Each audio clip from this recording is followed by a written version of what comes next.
Hello, good evening everyone. A warm welcome. Thank you very much for being here. And thank you very much also MJ Akbar and Joseph Caron for agreeing to do this talk today. I'm in a thanking mood.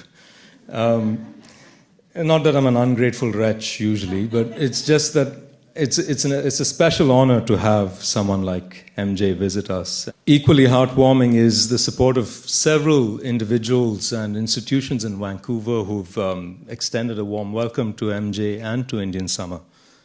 And I'd first like to recognize a very important relationship, and that's our partnership with Simon Fraser University. Not only is the Goldcorp Center for the Arts, where we are right now, the festival hub, SFU is also a presenting partner of the festival, and we're very happy to have this relationship. I see Philip Steenkamp, the Vice President External, in the audience. Thanks, Philip, for being here. We have some ministers with us tonight, Minister Y. Young and Minister John Carmichael, Ministers of Parliament who've joined us, and we have received support from the Government of Canada, so I'd like to thank and acknowledge them as well.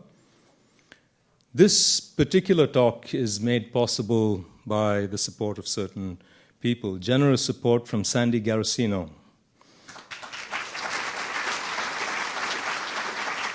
Sandy is an active member of the Vancouver arts and political community, and she's also amazing.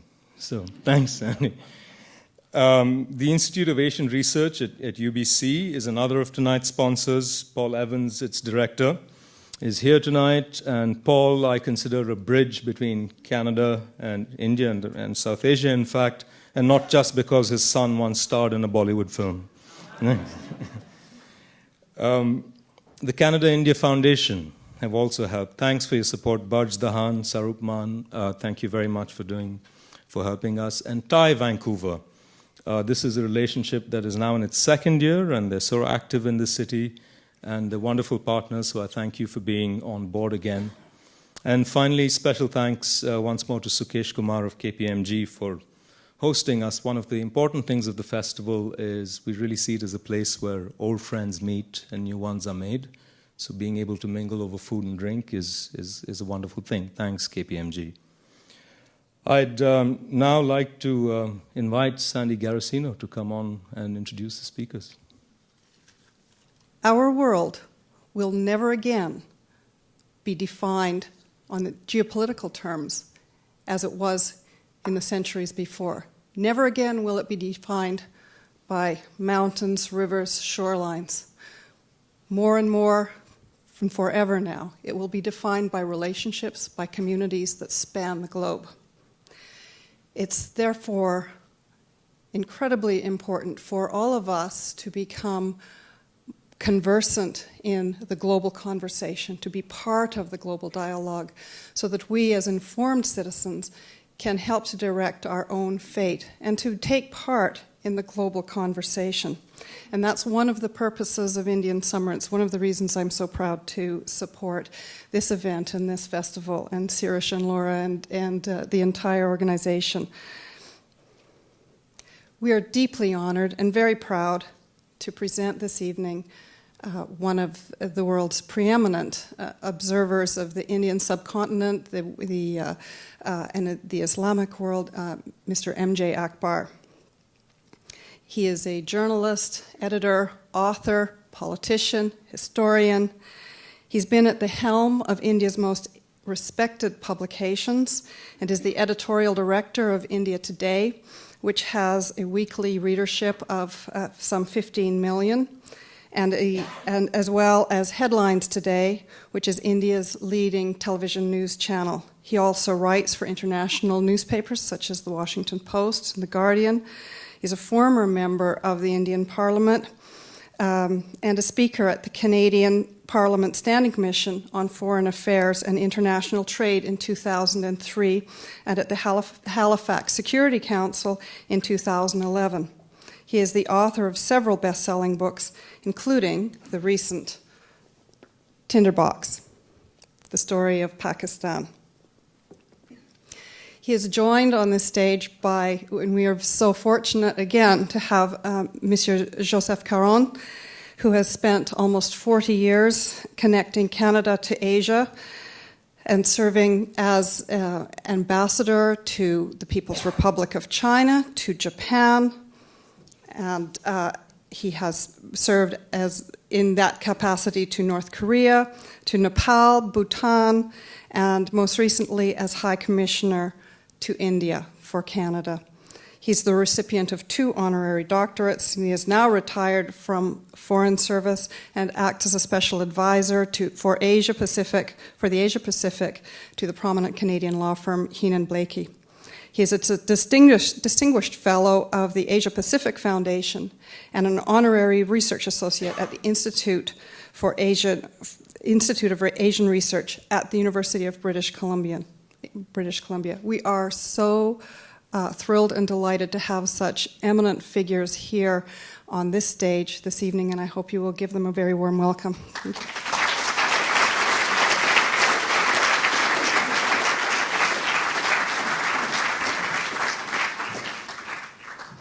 Thank you very much, Sandy, for those generous words. Certainly they apply fully to MJ. I'm a bit less certain about those that characterize my experience. I, too, would like to congratulate and thank the organizers and sponsors of this year's summer festival, and particularly the series that begins this evening of speakers who will provide the most important input that we have as humans, which is ideas. And I should flag also the prominent role of Shirish, of course, Shirish Rao, and Laura Bispalko in putting all of these pieces together.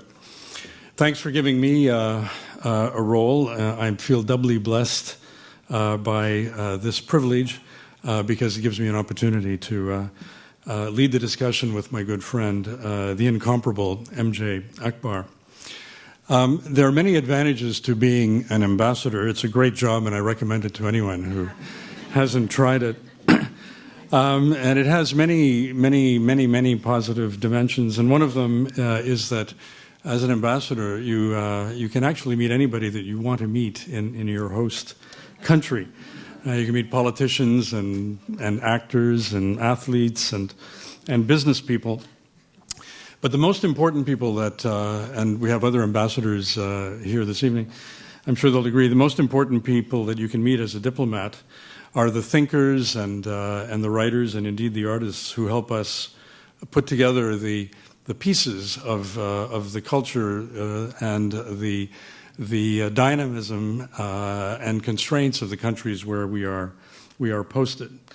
And I served as High Commissioner to India for an all too brief 2 years, which was in a way the crowning conclusion of 39 years in the public service. I'd been to India on a few occasions, including in wearing a private sector hat for a while. But living in India provided my first opportunity to truly face India's kaleidoscopic and mind-bending realities with its constant mix of drama, comedy, ambition, and experiences of the human condition. For me, at least, it was all too overwhelming, and I needed, like many people fortunate enough to live and observe India, both the guides and insiders to help me put some of these multifarious pieces together. And by far the most impressive guide that I had the pleasure of getting to know was MJ Akbar, who was two things in particular. One, he was, as you'll see tonight, for those of you who don't know his work, tremendously insightful, but he was also approachable, a combination of talent and character that are not often joined in the same person, as I've discovered. Much to my delight, in addition to finding an incomparable teacher, I would also in due course find a friend. Now, Sandy has provided you with a brief biography, and I'm not going to repeat any points, but add that among his journalistic and writing careers, including a novel, a semi-autobiographical novel, he also served at the Brookings Institution in Washington as a visiting fellow on a project dealing with U.S. policy towards the Islamic world. Many who read MJ in his weekly commentaries and his books and his articles are impressed by the knowledge that his writings contain, but also very much by his style. Live Mint, I sort of did a bit of research, and Live Mint, which is a well-known news organization in India, including one of my favorite newspapers, one of the few that MJ didn't edit, called Mint, described his style as having a trademark racy, luminous prose, and I suspect he'll focus on the racy part this evening. The Economist says that he is a stylish writer with an excellent eye for a gag. But what I valued most in his writings and in his briefings to a befuddled diplomat that I was and is very much MJ's profound humanity. Whether writing about heroes or lesser beings, average humans, fools, knaves, what have you, he, in all of his writings, always recognized their humanity as well, their aspirations and their cares. And however foolish in some case were their insights and illusions, he never lost sight of the fact that we all share the planet together. And he brought, as a result, tremendous judgment to his readings and his writings, but he was never judgmental. And I found that to be very, very valuable. I also found tremendous value in the fact that he and I share a tremendous love for single malt Scotch whiskey, and that certainly contributed to our bonne entente, as we say in French. Now, the title of his presentation, if it's still the subject of his presentation tonight, is Tinderbox, the Past and Future of Pakistan. And so I looked up, for the purposes of this evening, what's the definition in the Oxford on Tinderbox.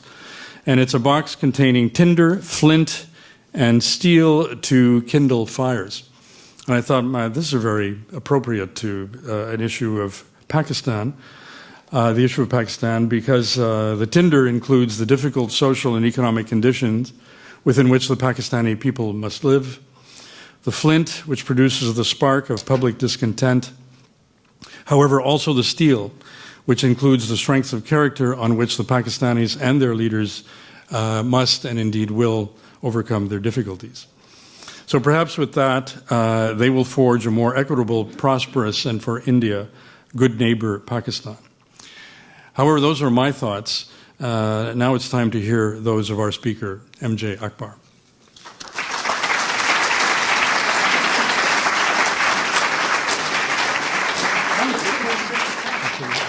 We'll do it over there. All right, go ahead. Come. Okay.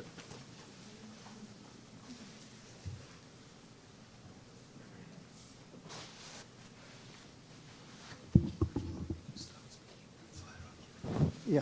Right. Thank you, MJ. The floor is yours. So is the bike.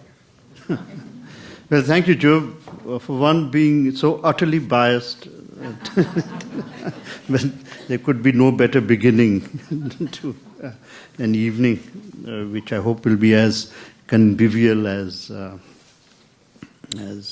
provocative occasionally. I've often wondered, Joe, what makes a foreign country foreign? Particularly, you travel all this distance and you come here. And the easy answer is distance. But I don't think that's a complete answer. In all honesty, today's India is actually closer to North America, America and Canada, than it is to Pakistan. If you had to actually ask an Indian, particularly its middle class, I mean, to be fair, that, in real terms, who is the neighbor of India? I think most people would actually I may not reach it, but say America or Canada rather than Pakistan, because we've become so completely distant from Pakistan. The reasons for this, of course, lie. Let's actually begin our examination of a very difficult subject, complex subject, and I hope as I don't fall into the trap of, as I say, being judgmental. I'm sure that all of us have met Pakistanis and all of us have met Indians. And you come to this extraordinarily startling conclusion that there is no difference between Indians and Pakistanis. And there isn't. We are the same people. So why, over 6 decades, have the two nations diverged along such different paths? India has its share of faults. I mean, God knows it has. And those that God doesn't know about, we as journalists tell you. But why does India seem as if it is evolving towards a horizon? And why does Pakistan seem as if it is sinking into a stagnant swamp? The reason lies not in the character of the Indian and the Pakistani. The reason is, and this is one of the themes of my book, that the idea of India is stronger than the Indian. And the idea of Pakistan is weaker than the Pakistani. Now, having sort of said this dramatic thing, I have to now go around to explain what do I mean by this. What is the idea of Pakistan? Pakistan was created around a notion which has absolutely no relevance and no past. It was built around an idea that a religion could be sufficient as the basis of nationalism. And more specifically, that Islam could be sufficient as a basis for nationalism. Now, I will not actually bore you into the many reasons why the founders of Pakistan, in particular Jinnah, who was one of the persons I admire, actually, greatly. I mean, Jinnah was a genuine hero in the mold that, not least because of a sin, of a common weakness he shared with Joe and me. But when Jinnah, he was a kind of character after he ate his dinners, and those of you who know British law know that if you really want to be a successful barrister in the British system, all you have to do is eat dinner at Lincoln's Inn. But even seriously, after he had eaten his dinners, he still actually wanted to play Romeo at Old Vic. He wanted to be a Shakespearean actor. And till his last days, whenever he felt low, and those who lived, there's one of the things that I learned while I was researching the book is not to be censorious about this generation, because they were living at a time when the future was completely in a fog. Today it's easy for us to understand what democracy is all about. We've had 6 decades of experience, but in the 1930s, who knew what this animal democracy would become? Europe was producing Hitler out of democracy. It was producing Mussolini out of democracy. These were their contemporaries, mind you. This is what the news they were reading, that this is what the vote had produced. So who knew what this strange democracy as we know it today did not exist? In France, the women did not have the vote till 49. And so on and so forth. So you can't really go around blaming X or blaming Y for it, but except try and understand. So how did he, and he had repeatedly warned against mixing religion and politics. In fact, he held it against Gandhi, that Gandhi was doing this quite often in his career. So how did this person reach a point where he actually thought? Very interestingly, the clerics, the theologians of Islam, when you think, particularly look at the world of Islam and from the West, from Canada or from America or from Britain, For a variety of reasons, the first and most substantive image that comes to your mind is of the Arab. But the Arab constitutes only 20-25% of the world of Muslims. The largest in the British Raj, the British Empire, used to actually taunt the Caliph, taunt the Turks, and saying, how are you calling yourself the Khalifa or the Caliph? You see, because the largest number of Muslims in the world lived under the British Empire and the British Raj of India, between Afghanistan and Burma. And that really, till today, if you add up the populations, is the largest constituency of Muslims in the world as one broadly ethnic group. So, and the intellectual centers of Islam were also in India, among them being Deoband. In fact, it was the Imams of Deoband who stood up against Jinnah and said that where in the history of Islam have you discovered this notion that religion can be the basis of nationalism? Islam is a brotherhood, it is not a nationhood. Within a few years, within 2 or 3 years of the death of the Prophet, peace be upon him, the Muslims were split politically between Shia and Sunni. And that was a conflict till today, which has nothing to do with religion, by the way. It has nothing to do with the basic tenets of the faith. It is a battle for power. And who shall succeed the Prophet as the Imam or as the leader of the people?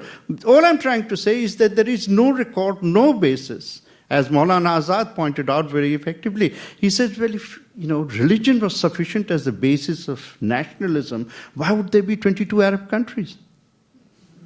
They have religion in common, they have language in common. Language is actually a far more relevant basis for nationalism. Whole of Europe is, after all, has been created on the basis of linguistic nationalism. So, this argument was there, but alas, in 1937, actually the argument for Pakistan began, I think, on a rational basis, as a search for the security of Muslims in a post-British dispensation, which is perfectly rational. Every minority has a right to worry about its future. So there was nothing. But when you ask that question and raise those issues, then there can always be constitutional answers to such a question. That means you don't have to divide the nation in order to find the answer. But in 1937, particularly in Punjab, when Jinnah lost the argument, because in the first election that was held in 1937, the Muslim League could not get even 2 seats out of the 80 in Punjab. And if it could not survive as a factor among the Muslims of Punjab with separate electorate means that only Muslims could vote for Muslims. If Muslim League could not survive in Punjab, where on earth could it survive?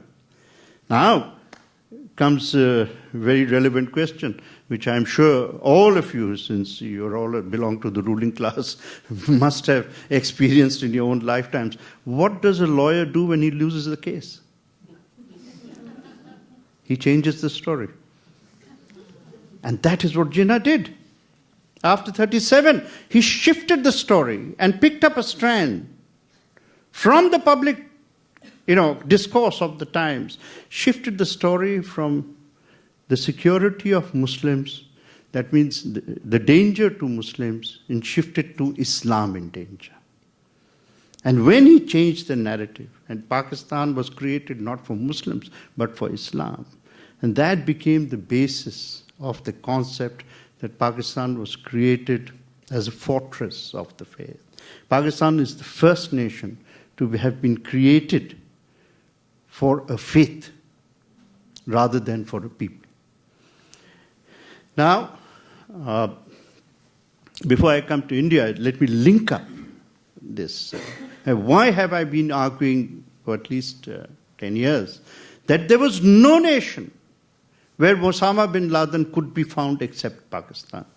Despite, even in interviews with me, and I'm sure Joe reported it in that what Pakistan leader says, no, we don't know where he is, and so on. He must be dead, he must be alive, he must be, There were doctors going around in Pakistan saying that we've treated him, but of course officially he didn't exist. And I'm sure you realize that the one doctor who helped trace him is the only person who has been convicted in Pakistan and sent off to jail. The alacrity with which they have convicted the person who helped find the most notorious terrorist in living and perhaps future memory gives you an indication of the nature of the state. Now, why would that be? Let me now link this back to another fact. In 2 years' time, we will all be remembering, if we have the courage to remember, which I don't think we do, the fact that the First World War started 100 years ago, now 98 years ago.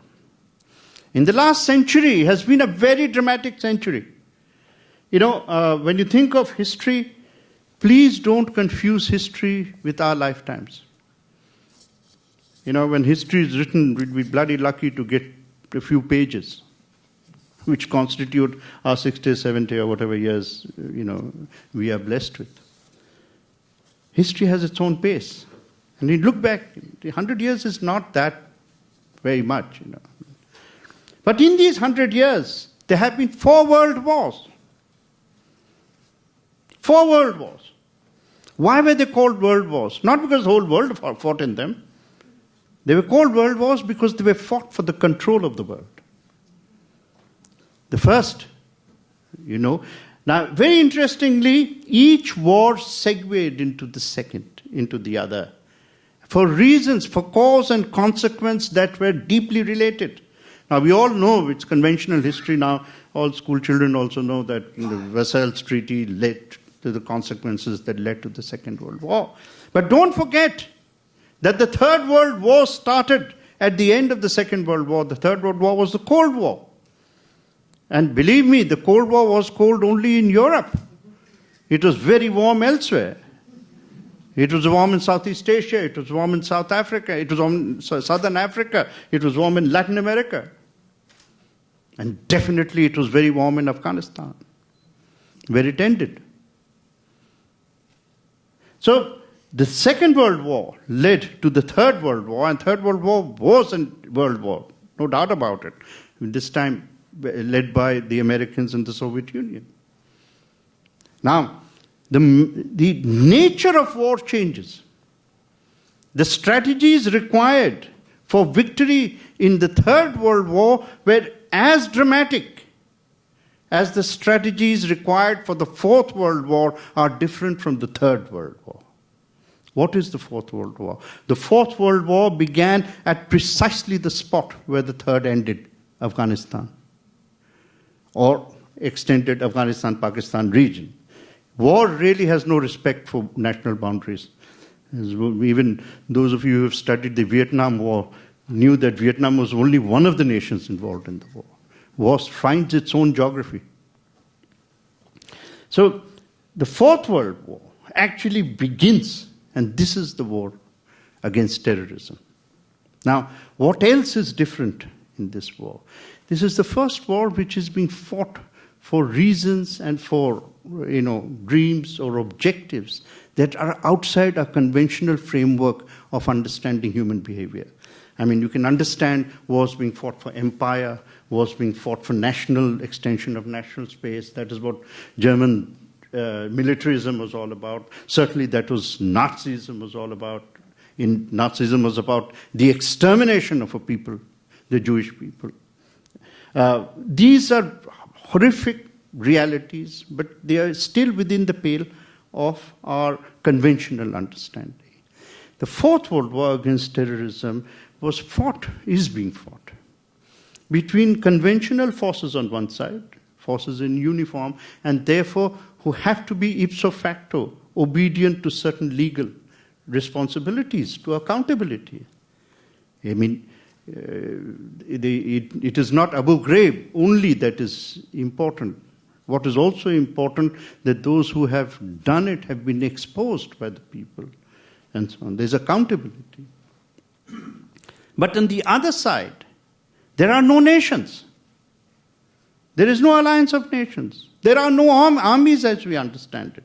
These are loose militias fighting not even for an ideology. I don't believe the terrorists have an ideology. They only have a medieval discourse and a medieval mindset. And they're looking at objectives that are completely outside the, as I said, the reasonable objective space that we have created. So it's extremely difficult. Now, this war against terrorism, which is being fought, is why indeed have Americans, and I think the whole NATO forces, which fought, the previous 3 wars, in historic terms, there is no greater praise for a war strategy than victory. Each previous war, they have won. Why has the West lost its way in the Fourth World War? 1. Number 2, why is the central battle? This is the other great difference. The central battlefield of the previous 3 wars was Europe.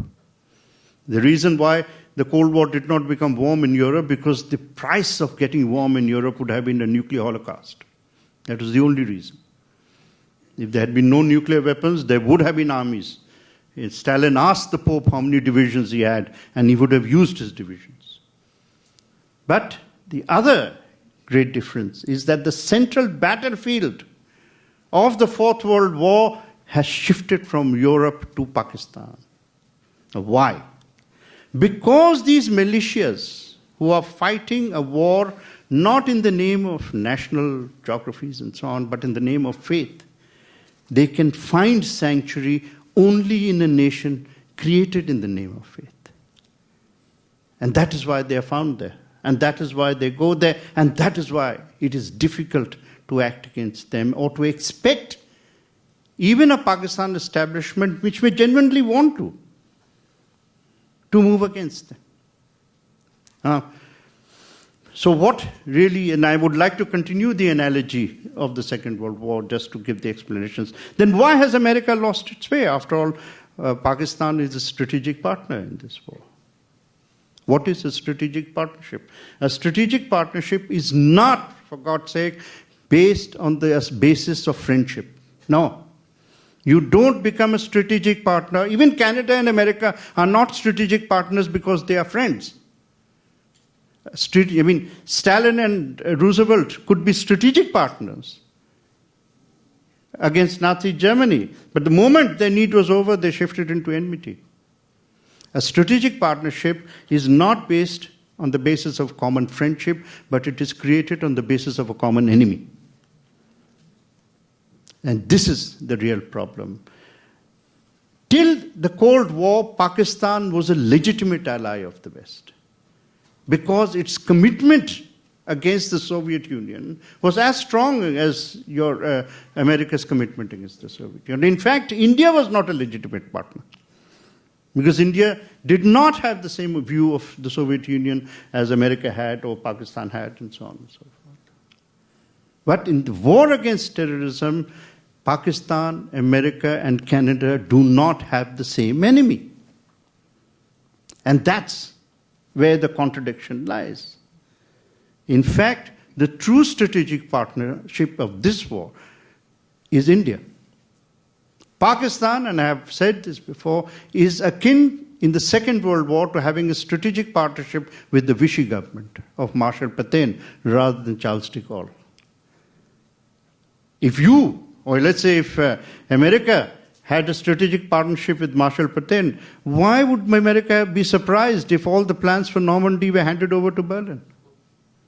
So today, why are you surprised if all your plans for Taliban end up on Taliban's desk? Pakistan has a use for Taliban after your withdrawal is over. It needs the Taliban, because for Pakistan, Afghanistan is not merely the strategic space required for its confrontation with India. It is also the desire to create what it calls Islamic space. And this objective of creating an Islamic space, by the way, has been part of Pakistan's policy at least from the time of Ayub Khan and Bhutto. Please don't confuse this that Zia suddenly turned up and created it. In fact, most of the Islamization that has happened in Pakistan has been created by the Bhutto family. Nobody seems to realize that the Taliban was created by Benazir Bhutto, not by Zia. I mean, Zia has many other things which he can claim, much to our regret, but not this. So, this really is the real problem that we see in this nature of the war. I just would like to complete, since I did mention the idea of Pakistan, and I said, so what makes India different? What is the idea of India? The idea of India is a tremendously brave idea, particularly given the context and the times in which it was framed. It was framed, our constitution was ready by 1950. And by 1950, what was our record? 3 years of violence, war, shattered, absolutely shattered nations. The psychology of Indians was devastated by partition. And then the physical damage, the physical, damage is too small, to tape it a word. Destruction, devastation that it caused, particularly along Punjab. Millions dead in the most barbaric civil wars that are possible. Other millions dying of famine in Bengal. I mean, imagine, through that period of economic deprivation, whoever tells you that the British Raj was a great thing for India, please send that person to me. Over the last 50 years of British, the annual growth rate of India was only 1%. In 1750, when the British came to India, and Clive in 1757, I am not making these statistics up. Paul Kennedy's latest book, he teaches at Yale, is there in almost every bookshop. In 1750, India had 24% of world manufacturing output. This is not internet, claims. 24%. China had 31% of world manufacturing. These were the two powerhouses of economic development in the world. Britain had only 1.8%. By 1947, when Clive entered Murshidabad after the Battle of Plassey, he looked around and said, my God, this place is richer than London. Of course it was. What was he surprised at? The British did not come to India because India was a poor country. Nobody conquers a poor country. The return on investment is not sufficient. It came to India because we were a rich country in 1750. By 1947, Britain, I have never seen as neat a description of colonization as this. In 1947, Britain had 24% of world manufacturing output and India had 1.8.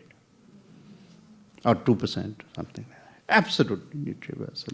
So, poverty, shattered illusions, dreams, whatever nationalism Gandhi had stood for, broken. And yet, our constitution had the courage to conceive of an idea which the world sneered at. Nobody thought Indian democracy would succeed. Universities in the West were full of academics and writers telling us what a bunch of nonsense we were. It was Pakistan which was considered the rational idea. But why do I call India a modern idea? Modernity has 4 pillars. Number 1, you cannot be a modern nation without democracy. And democracy means equal rights for everyone. Democracy is not the right to vote in elections once in 5 years. Democracy is the right to speak nonsense every day. And it's very important to understand that. I don't speak about anything out of fear. I couldn't care. Because I'm in a democracy. As long as I don't extend this privilege to abuse. Or indeed, as a journalist, extend it to libel. Number 2, You cannot be a modern democracy without equality and freedom of faith. Every faith has a right, irrespective of numbers. If there are only 5 people of a faith, it doesn't matter. They are still equal before the law. They still have total freedom of practice. And nobody has a right. Indians and Christians, Muslims and Christians have lived together as long as Muslims and Hindus. But there is no Dante in India. And please read Inferno in order to understand what I mean. There is no Dante. There is no record of any Hindu poet, sage, essayist, writer, and our history is full of great intellect, be saying one word that is nasty about the Prophet. Similarly, there is no known instance of a Muslim poet, despite Muslims having the protection of political power in the court, saying anything. It's so easy to be nasty about another religion. So easy. It's because all religions have an element of what would be called irrationality. It is not up to me to argue with Christians whether whether Mary was a virgin or not. It is up to Christians to believe that they are. And by the way, as an aside, purely because this might interest you, the Quran not only believes that Mary was a virgin, but actually provides an explanation for it, which the Bible doesn't. Because, Muslims do not extend this belief to the divinity of Jesus. We don't believe that Jesus was divine or Jesus is God. We actually are equal to the Aryan Christianity, which is before the Council of Nicaea.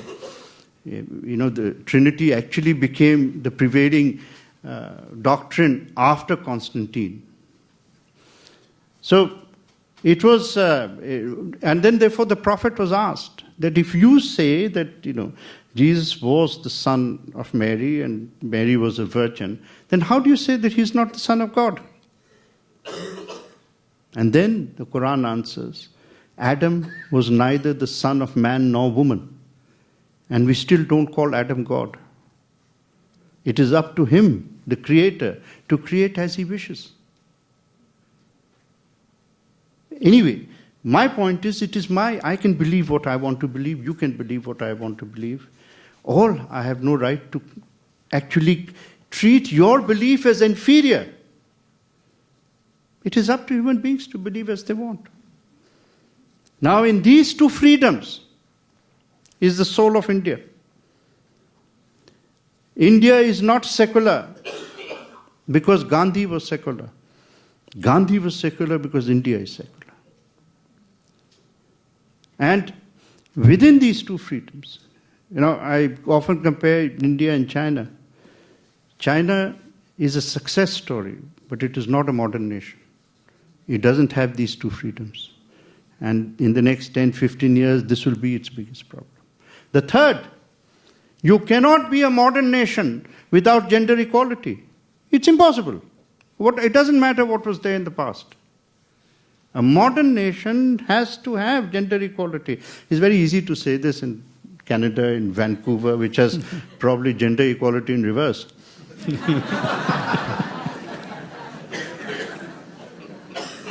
But I'm proud that, the important for me is to say it as I did a few weeks ago when I was asked to address the annual conference of imams and mullahs in India by the largest organization of Deoband. And they also knew what they were doing when they invited me to make this keynote speech. And I also knew what I was doing. And I went and said, and I will use Urdu, I said, anyway, I said, all right, it's, I know what the officially you say, but if you don't treat the girl child as an equal, the way you treat the boy child, I said, forget the 21st century, nobody will invite you to the 19th century. It's true. So, and you can see the 4th pillar of modernity, of course, is economic equity. that while there's nothing called economic equality, the poorest of the poor must feel that they are part of the rising narrative. That is why I'm so bitterly against these theories and doctrines produced by the World Bank called trickle-down theory. They are the most nasty bit of ideating that I've heard in a long while. What does it mean, trickle-down theory? It means that those who have swimming pools get the waterfall, and those who are dying of thirst are limited to a trickle. That's really what it means. That is what Mitt Romney is all about. So this, and I know I'm very proud of the fact that we in India have succeeded on the first three, but we are still failing on the fourth. And that is the challenge before us. But you see that despite Indians and Pakistanis being the same people, Pakistan is failing so badly on all four. Why? And this is where I say that the idea creates or takes a nation in one direction rather than the other, with the best of will of Pakistan. I don't doubt at all that Zardari or Benazir and so on actually are liberal people, perhaps, and actually would like to see. I mean, Jinnah himself, all he wanted really was, a secular country with a Muslim majority, just as Gandhi wanted a secular country with a Hindu majority. And today, 60 years later, they can't find Jinnah's speech in Pakistan. Officially, they've removed it. They no longer teach it. They don't. President, if they can say, because the first speech he made after getting Pakistan was this. Of course, when I read that speech, I said, if this is what you wanted, why did you have to create Pakistan? However, so, in fact, the prescription for Pakistan is not what I say. I've called Pakistan a jelly state in this book, because a jelly state will continuously quiver. It's not a butter state and it will melt away. It will not disappear. It will remain. The Pakistani army as an institution has enough ability to protect its territorial integrity. But like jelly, it will be unstable. And because it has nuclear weapons and a culture of fundamentalism which is now deeply ingrained, if you want to recognize a country, recognize it through its textbooks and see where it is going. And it will be a toxic jelly state. But ironically, the answer lies not in what I say. I mean, I'm an Indian. I have, the answer lies in rediscovering the Jinnah before 1937. So what Pakistan needs is not another general election, but another constituent assembly, which can take it away and make it into a secular state, which incidentally happens to have a Muslim majority. Have you fallen asleep, Joe, or not? No, not at all. I don't think anyone has fallen asleep. I'm checking the audience. I promised you a riveting presentation, and we've had it. There is as I read in the book, and some of your writings are very epigrammatic, such as the one you quoted at the outset, where the idea of India is stronger than the Indian, and the idea of Pakistan is weaker than the Pakistani. You've also said that this weakness is in the Pakistani DNA. This is all very deterministic, and short of a reconvening of a constitutional assembly inspired by Jinnah, what are the other scenarios, including positive ones? I've always suspected, and I hope you won't mind if I say this, but deep down I think that you are sometimes an optimist. And so if you can address the issue of the future of Pakistan, leaving room for a degree of optimism about its future, I think we'd find that interesting. But I don't want to dictate what you'd be saying. No, I think people confuse their understanding of Pakistan, even including in India, when we think of a Pakistan as a danger to India or as a danger to America. That is, for me, a very minor fact. India is now strong enough to look after itself. The days of really military danger are over, including sowing the seeds of secession and so on. The real danger of Pakistan is the danger Pakistan presents to Pakistan itself. 180 million people, who will soon be 200 million people. If a land of 200 million people becomes toxic, then you cannot expect that the environment will remain, oblivious or not be contaminated by it. Now, that's the problem. Now, I could not come to a theory by creating facts. There is nothing in the narrative which I've had to create. It is all part of a track record which is visible. However, if observers do not want to see what is visible, then the fault lies not in the subject, but in the object, but in the subject. I would be happy to be as generous to, my Pakistani cousins or brothers or whatever. But for an accident of history, I'm an Indian Muslim. My mother is a Kashmiri. My father was a Bihari. And it so happened that we were in Calcutta or living in the East. But all my mother's relatives went to Pakistan. Blood brothers, which you kindly referred to, is after all an examination of that relationship. Mm-hmm. And every summer holiday and winter holidays, my mother, who was more desperate to meet her sisters than to live with her husband, at least for some of the year, would just pick us up from school and off we would go to Lahore, because in those days this visa regime and so on had not become such a frozen reality. And so we spent with our cousins there for 3 months, 4 months. Why would I wish them ill?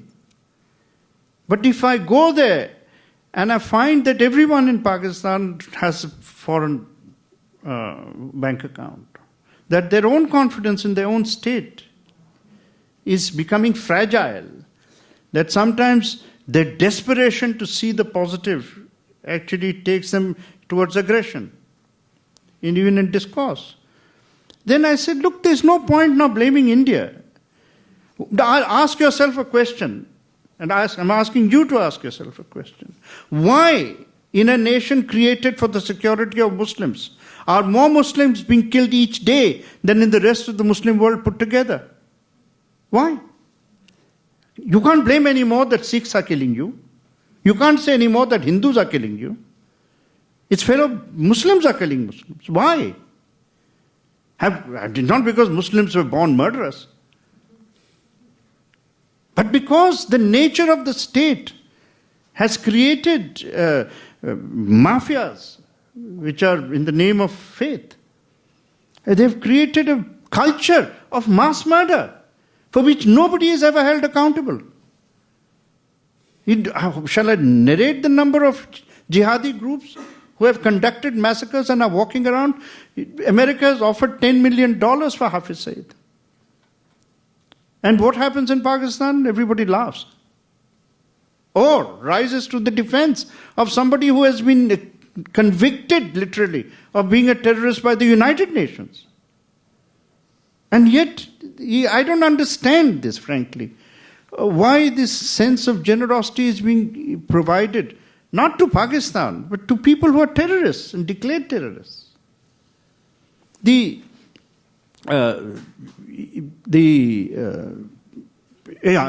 extremely important event has taken place, which unfortunately, this happened about 3 weeks ago, maybe 2 weeks ago. Extremely important event. And which has really not been reported as yet. I can't understand why. There are enough journalists, Canadian journalists and American journalists. Saudi Arabia, when you were kind enough to mention what a little bit of what I was doing, what I've done. In 2005 or something, 6, King Abdullah invited me to be one of the members of a 20-member group to write the agenda for the future of the Muslim world. And this conference took place in Mecca. Therefore, symbolically, he had raised this meeting. So, I've seen Saudi Arabia. And, two nations, if ever two nations have been not only ideologically together, but tremendous strategic partners. After all, look at what the Saudi-Pakistani partnership has achieved.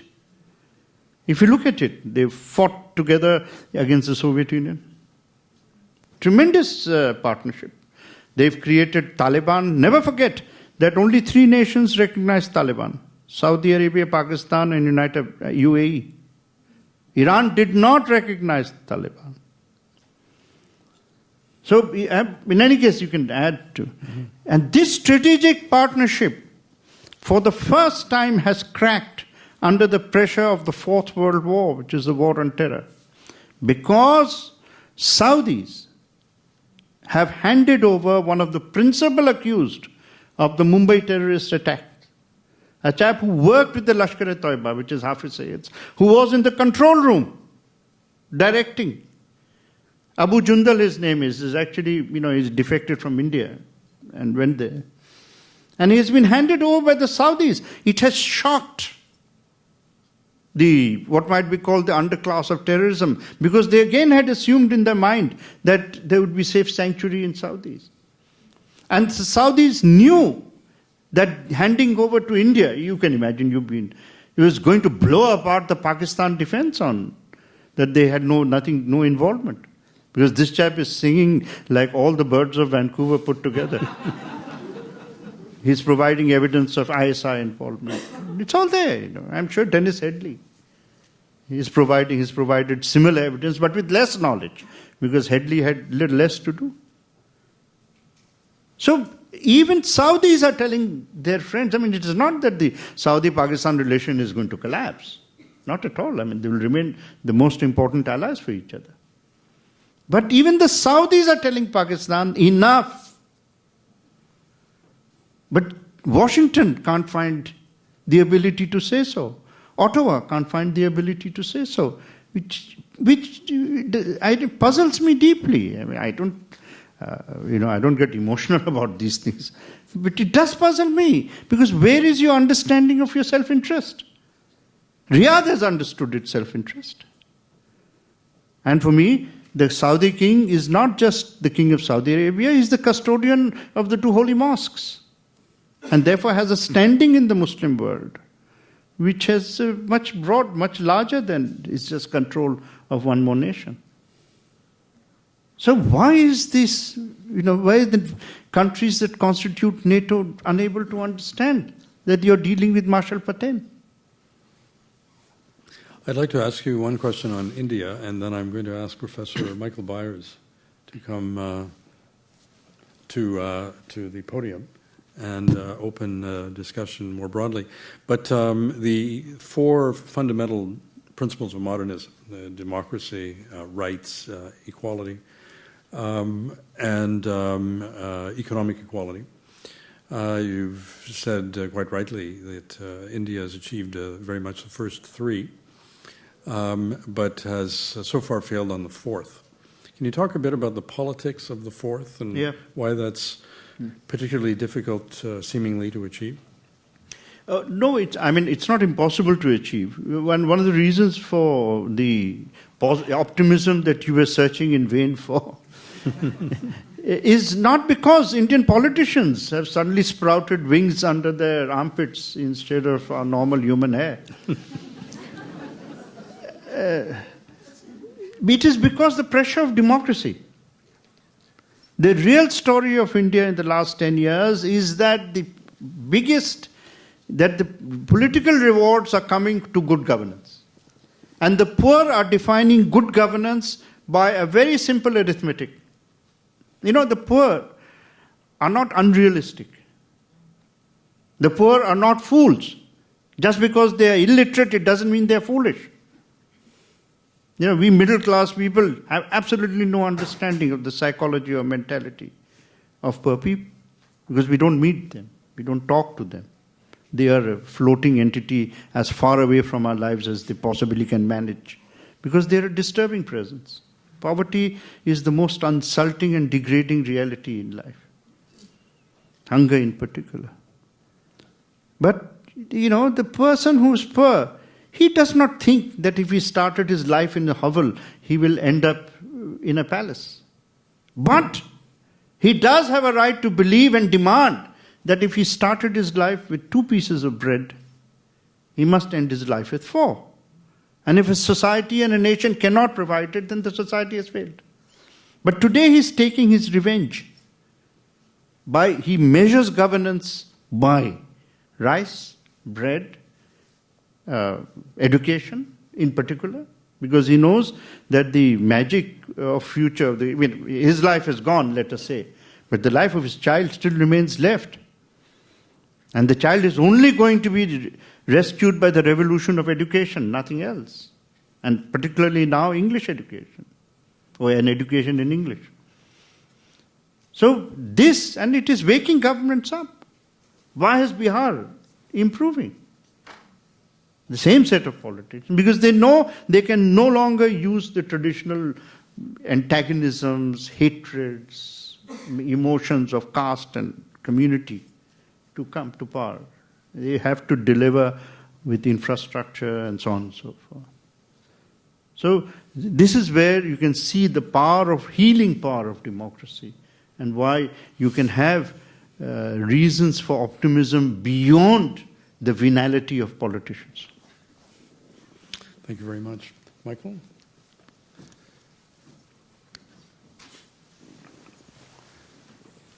I just wanted to explain that we have a very special guest tonight, Professor Michael Byers. Johal, thanks for inviting Michael, and we thought that Michael would be able to provide some comments, and thank you so much for joining us from across the waters. Thank you. It's a very great pleasure to be here tonight. I'm going to follow the model of Ambassador Caron and keep my involvement very brief, because we've been treated to a remarkable intellect this evening, and I'm the only person standing between you and him in terms of questions from the floor. Let me just say that I have read this book, Tinderbox, the last couple of days, and it is a tour de force, a remarkable analysis and explanation, and also a very powerful set of opinions. I didn't know MJ Akbar before this evening, but I liked him very much. This book spans centuries. It puts forward possible solutions in a region and a country, Pakistan, where solutions are sometimes hard to find. I'm going to give the first question to a very special man, also from India, Milun Kathari, the former United Nations Special Rapporteur on housing, who we have the great privilege of also having here in Vancouver tonight. Milun. Thanks very much, Michael, and good evening, MJ. I had a couple of questions, actually. I spoke here yesterday about the situation of human rights in India, but I was interested in how you opened your talk this evening, speaking about how distant we are as middle-class Indians from our neighbors, and we're closer to the Western countries. But I think one of the positive developments in the last 10 or 15 years regarding India and Pakistan has been this very vibrant Indo-Pak people's dialogue. Right? There have been artists, media people, human rights activists that have been actively engaging. And the question I have is, what do you think of that? I mean, do you think there's a future in that kind of an exchange where we can actually assist each other in terms of what needs to be done in our countries? And that brings me just very quickly to my second question, where you were laying out the 4 foundations of a democracy, and one was rights, the other was the economic equity. But those are very connected, because in my understanding, the assessment we've done of the human rights situation in India, it's actually rapidly deteriorating. I would completely disagree with you that we have achieved that. We have huge problems in the country, including growing insurgency. Of course, we're very far away from the state Pakistan is in, but don't you see that as a danger as well? Thank you. Let me address the growing insurgency first. I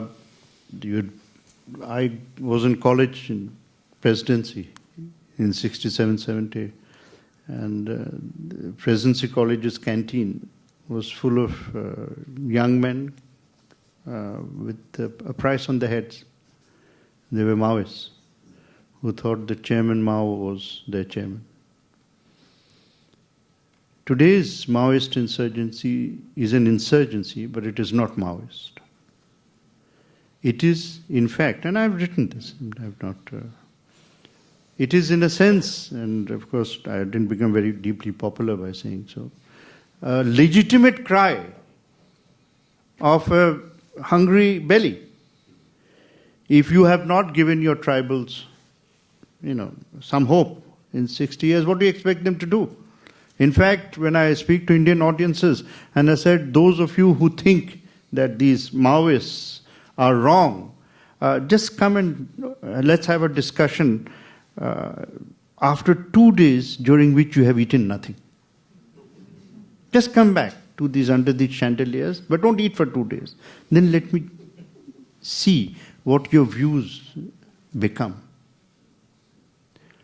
But, and the problem here, the dilemma, is that because this, I think, a legitimate demand for some form of parity or improvement is accompanied by gunfire. So therefore the state responds, as you well know, against gunfire with parallel or even excessive response of gunfire. And we, within media or something, we know we do our best to expose the state and so on. But when it comes to the nub, it doesn't leave me a pessimist at all. Because this is part of what I call the reality of the dialectic of a democracy. Very few nations have... Why do we forget, when we take positions? We have to have a comparative view. Because as you know, no fact is an absolute in itself. How can we forget that between 1943 and 1944 and 1945, when Hitler was killing 6 million Jews, 3 to 4 million Bengalis were dying of hunger. That was the nation which that generation inherited. I did my first sort of reporting, trying to earn 5 rupees or something. Bihar famine. That is where we've emerged. At least as a nation now, famine has been removed from the reality of India. I'm not saying hunger has been removed, but famine has been removed. I'd be the last one to go around with a drumbeat of success. On the other hand, I would be doing my country an injustice if I did not recognize that given where we started from, in 65 years, we are not as badly off as we might have been. Were it not for the other realities that have come. Certainly, without democracy, we would not have been able to do anything. We would have just been, in classic terms, classic Marxist terms, running dogs of imperialism. That is what we would have been. But the fact is that, now, again on your Pakistan question, whatever is happening is far better than not happening. But it doesn't address the reality of the problem. There is no point saying that cancer can be treated with Band-Aid. It may sort of, you look at the cancer is visible through a sore or whatever it is, something. You can't put a Band-Aid over it and say that there is no cancer. It requires deeper medicine. And that is the problem. The problem is that, we also forget that till 1965, there was hardly a visa. There was total communication between the two nations. We can't ignore the fact of Mumbai, can we? So it isn't as if, look, India no longer, it did have a problem with Pakistan. But at least one of the great developments in this, you will understand as a foreign policy practitioner, your long, and tremendously, a powerful career. One of the great developments I've seen is the conversion of India, which went through 62 and 65. India has become a status quo power. It no longer has any realistic desire for anyone else's territory. If you take a vote in India today and say that, all right, let's settle Kashmir over the ceasefire line, everybody will be very happy. Very happy. We don't want the Pakistan-occupied Kashmir anymore. We don't want Aksai Chin on the China border. We just don't. There was a time when I started my career when we used to fight with Bangladesh, for God's sake, over little bits of 3 bigha and so on, little parcels of time. We don't want it anymore. We are actually we give the largest amount of our most precious asset called water to our neighbors. All the water fundamentalists like Brahmachalani and so on, get very angry. What the hell are you doing? You need water for your own country. And water wars are just around the corner. But there it is. So we are in that sense. But the status quo power also means that what we have, we will not give any of it. There is no way anyone is going to remove India from Siachen. So it is within this dynamic that the reality will evolve. And we have to accept that realism has its own problems and demands. And it is not optimism or pessimism which eventually guides a nation. It is realism. Fortunately, our realism is embedded, that is really good fortune, in the idealism of a generation which is long gone. If this generation had to create a constitution, I don't know what it would have created. It would have probably created basic rights for telecom industry. Fundamental rights. All right. Next question towards the top in the middle, man with the white jacket. Yes, please. Microphone is coming to you.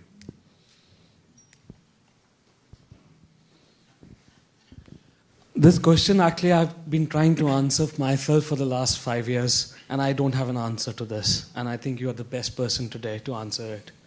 I've been wanting to understand the place for the phenomena called Narendra Modi in the future of India. Of all the mistakes that this person has made, has he improved? Does he have a place, actually has a legitimate place in the future of India? And how? One thing is undeniable, that Narendra Modi has a place in the present of India. I'm trying to address a difficult question. Now, let me say something that I'm trying to be objective. No, I need to be. Over having reported my own country for now 40 years, I've seen enough violence. One of my books is called Riot After Riot. So there's no shortage of having watched people being killed in front of me. 1984 also happened. I was there in Delhi when Sikhs were being killed. 72 hours, there was no cops in the... Nowhere, nothing. It was all managed by the political party. And yet things evolved. The Sikhs voted for Congress. At least under Narendra Modi, the Indian system today has held a large number of people, convicted them within 10 years. Not a single person has been convicted for the 1984 riots. Not one. They have elected Sajjan Kumar, or whatever his name is. But they can't find him to arrest him. So there is a lot of, I've seen many things in our experience. And I've seen things evolve and change. So I'm not certain that this will also not evolve. I don't know. I hope it doesn't evolve too easily. But within the framework, one thing that is definite, that there is no previous riot in which the perpetrators of the riot have been chased by the system and held accountable by the system. And that, for me, is really the one great positive development. Media, television, judiciary. After all, no riot can happen without the collusion of the police and the collusion of political parties. We know that. Right? So this time it's no longer. No one, the lesson of Gujarat is that no one can afford a Gujarat anymore. There's another great reality of India. Up to 90, there was hardly a season in which I was not rushing her off to cover some riot, Hindu-Muslim riot. Do you know that since 1991 there's been no Hindu-Muslim riot? And even Gujarat is an extension of the Babri riots. So India's mind, India has discovered the miracle of common sense. Okay. Yes, there's a woman in the third row. Please wait for the microphone. And then I'm going to go to the gentleman. 10 with the strong programs arm. tonight. Sorry, gentlemen. Sorry. There's a minor error of gender, but... The light is very poor from up here. That's fine. Sir, we enjoyed your talk very, very much. About Pakistan, if things are to change there, someone needs to be in charge. One gets the sense that it's like a Wild West, sort of a frontier town with a government barely sort of hanging on by its fingernails, the ISI sort of running a parallel control system, several militias, warlords, and then, of course, Afghanistan, and now the Taliban. Do you see any kind of resolution of this situation of power being spread between so many entities? It's not the leaders of Pakistan who will change Pakistan. It is the people of Pakistan. And, again, when we look at the history of Pakistan, let me use the word again. A major miracle took place, which has not been sufficiently understood. Actually, if you look at Pakistan was two wings, Bengal and Punjab, Sindh, Balochistan frontier, west and east. Actually, in western Pakistan, there was no serious record of Hindu-Muslim animosity. The real animosity between Hindus and Muslims was in Bengal. Not only for, 1/3 of all the Muslims in United India lived in Bengal. Number two, because of British policies and the fact that the British capital was in Calcutta, and therefore the revenue generation system was primary from Bengal. Everything boils down eventually to money. Exactly. And their revenue system, they created a new class of rentiers, which is through the permanent settlement, which converted the original Muslim landowners, particularly in what is East Bengal, into a landless peasantry. Really. So there was the anger of land, there was the anger of resentment and change and fear, all the various components that can add up to a very toxic mix. That Bengal, which led in much more than Punjab, even if you look at 37 elections, led the movement for Pakistan. 52% of Pakistan was Bengali. 52% of Pakistan who are fully Muslims. You can't say they are anti-Islamic. They're as Muslim as anyone, in fact more Muslim if in many senses. They rejected the idea of Islam as a basis of nationalism and reinvented Bengal on the basis of linguistic ethnic. Right? That was also a miracle in terms of historical achievement. So if 52% can do it because of what they see, that the reality is melting, then I'm sure that 48% on the other side will also. But as Maulana Azad said so accurately, he said for it to happen, it will require a great crisis. A great crisis. One more question just up here.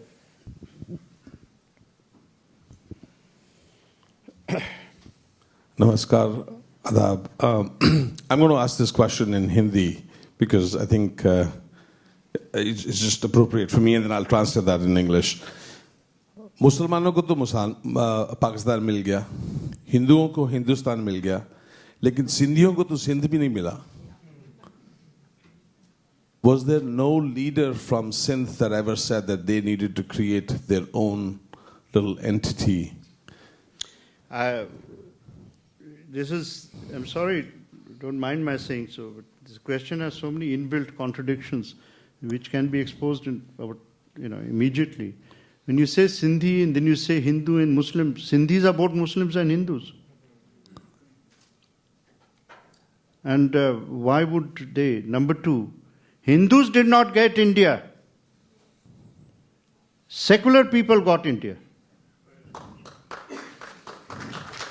I don't live in a Hindu Rashtra. And the day my country, India, becomes a religious Rashtra, it will suffer the same fate as Pakistan. So Muslims and Hindus and Sindhis and Christians and Jews and Sikhs and everyone got India, for better or for worse. So I think it is wrong to get into that immediate transference of equation. I think we saw in the response to that last question the fearless cogency of MJ Akbar. I'm going to end the questions there because there are books to be signed and a reception to be had. And our guest has worked very hard this evening.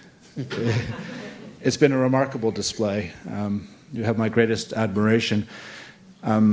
You have indeed identified that Pakistan is at the center of the Fourth World War. We know this in Canada. Our soldiers have been fighting in Afghanistan for more than a decade, and it's only recently that we've realized that the core of that conflict is in fact across the border in Pakistan.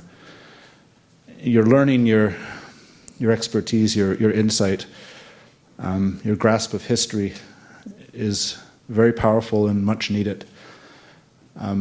You've been moderated very capably by your friend Joseph Caron, and I'd like everyone to join me in thanking the two of them for a truly remarkable evening.